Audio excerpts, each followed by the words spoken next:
پیارے آقا صلی اللہ تعالی علیہ وآلہ وسلم نے ارشاد فرمایا، 4 طرح کے لوگوں پر دنیا اور آخرت میں لعنت بھیجی جاتی ہے اور فرشتے اس پر آمین کہتے ہیں۔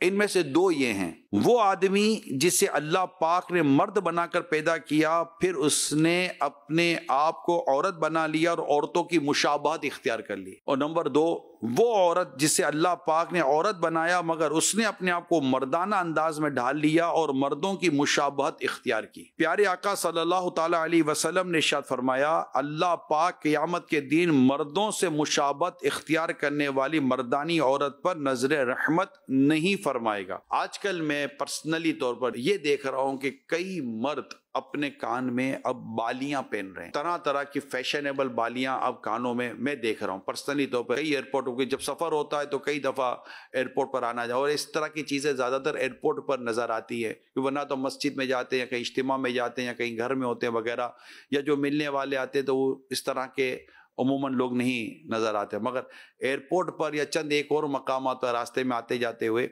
اب نظر پڑ رہی ہے۔ کئی مرد ہیں اور اس میں مجھے لگتا ہے مسلمان بھی ہیں کہ وہ کان میں بالیاں پہنتے ہیں، پونی بال لمبے رکھ کے پھر اس میں چٹیا جیسی بنانا، یہ بھی عورتوں کی مشابہت تو ہے نا۔ میں نے تو نبی پاک صلی اللہ علیہ وسلم کی حدیث سے بیان کی ہے۔ اس طرح لباس میں، انداز میں جو عورتوں کی مشابہت کرتے ہیں، یعنی عورتوں جیسی اپنی وضع اختیار کرتے ہیں، ان کو غور کرنا چاہیے، اپنے ہاتھ میں، پاؤں میں، ہر جگہ۔ ایون کہ اب مرد ہاتھ میں مہندیاں تک لگا رہے ہیں۔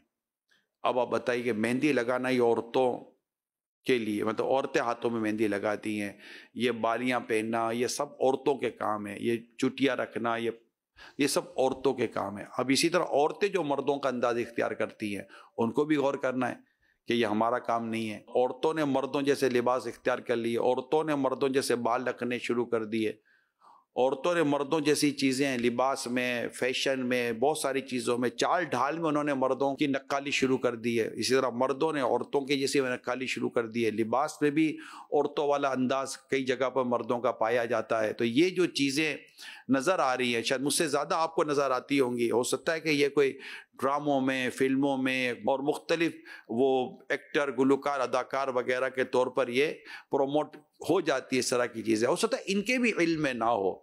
اگر ان کے علم میں نہیں ہے تو میری یہ باتیں ان کے لیے بھی ہیں۔ اب سونے کے بارے میں تو تقریباً لوگوں کو پتا ہوتا ہے کہ مرد پر سونا اس کی اجازت نہیں ہے، جائز نہیں ہے۔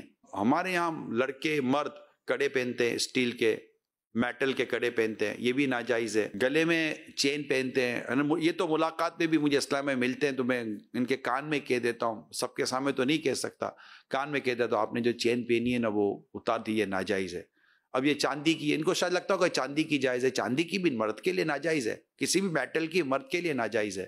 یہ کڑے چاہے سلور کے ہوں، ادر میٹل کے ہوں یا گولڈ کے ہوں، مرد کو اس کی اجازت نہیں ہے، ناجائز ہے۔ اس کو بالکل میرے پیارے اسلامی بھائیوں اتار دیں، اور جو خواتین، عورتیں مردوں کی نقالی کر رہی ہیں لباس میں، انداز میں، بہت ساری چیزوں میں، ان کو بھی میں یہی درخواست کروں گا کہ اللہ کے پیارے حبیب صلی اللہ علیہ وسلم کی ان حدیثوں کو دوبارہ سنیں، پڑھیں، اور ہمیں جس چیز کے اللہ اور اس کے رسول نے منع کر دیا اب نہیں کرنا چاہیے۔ اب دنیا کیا کرتی ہے، فیشن کیا کہتی ہے، طریقہ کار آج کل کیا چل رہا ہے، یہ آپ کا میرا میٹر نہیں ہے۔ پیارے آقا صلی اللہ تعالی علیہ وآلہ وسلم نے ایک مرتبہ ایک صحابی کے ہاتھ میں سونے کی انگوٹھی دیکھی تو ان کی وہ انگوٹھی اتار کر پھینک دی اور فرمایا، کیا تم میں سے کوئی اپنے ہاتھ میں دوزخ کا انگارہ لینا چاہتا ہے؟ مسلم شریف کی حدیث ہے۔ سرکار صلی اللہ علیہ وسلم کی اس تربیت کا ان صحابی پر ایسا اثر ہوا کہ آپ کے تشریف لے جانے کے بعد بھی ان سے کہا گیا کہ اپنی انگوٹھی لے لو، اس سے کوئی اور نفع لے لو،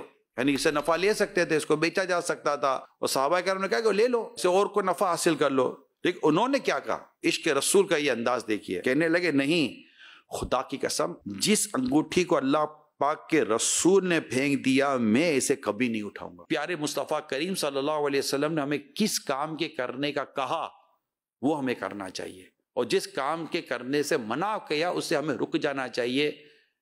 یہی ہمارا کام ہے، چاہے وہ اسلامی بھائیوں، اسلامی بہنوں، مرد کے عورت ہے، جو مسلمان ہے اس کے لیے یہی ہے۔